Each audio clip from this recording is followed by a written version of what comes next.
My father had amazing influence and leadership, but he used it for evil. And I would hear people say, that's just Bobby.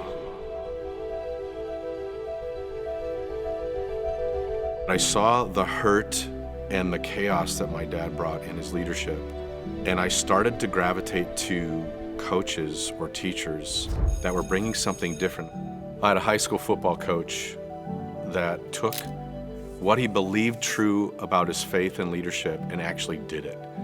And I'll never forget when he invited and said, what if God is inviting you into the process of helping change other people's lives? And I remember praying and saying, God, yes, I'm gonna go full in. And so eventually I ended up becoming a pastor.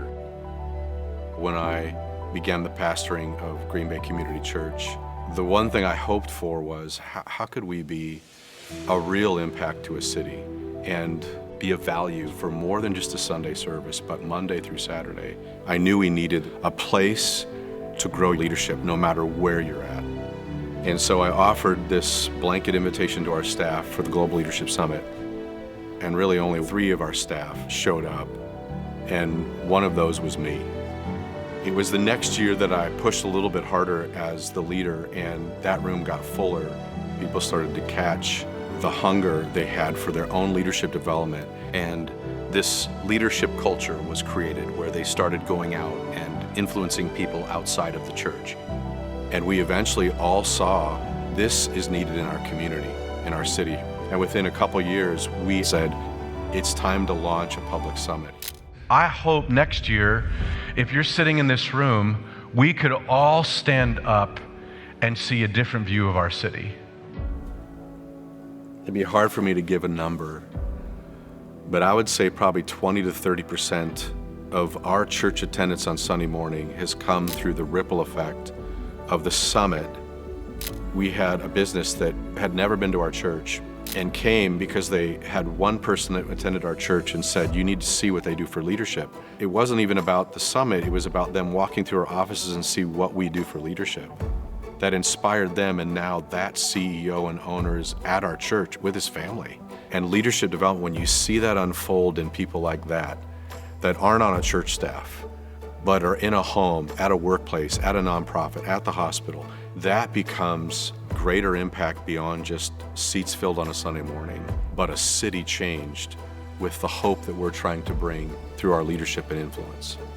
When I think about all the years that we've hosted it, is a bit of a blur, but what I do remember are people that have been changed.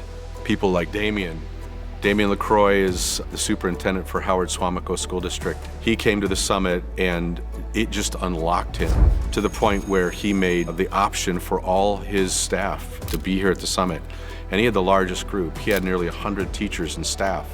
Ironically, now he's the state leader for all the superintendents of the state of Wisconsin.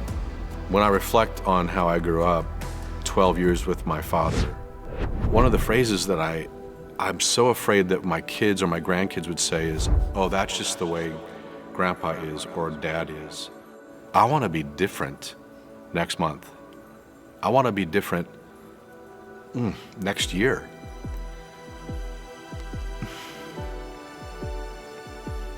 And thank God that some teachers and coaches were influenced. They poured that into me.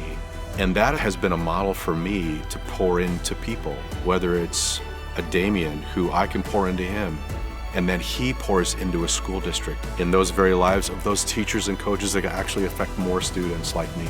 It's pouring into a Catherine who discovered she was more than pouring into a Julie who began to see she could use her business. It's pouring into a Josh who started bringing Tanya, leaders, Kate, Steve, Brian, that are going and transforming our entire city because of the Global Leadership Summit.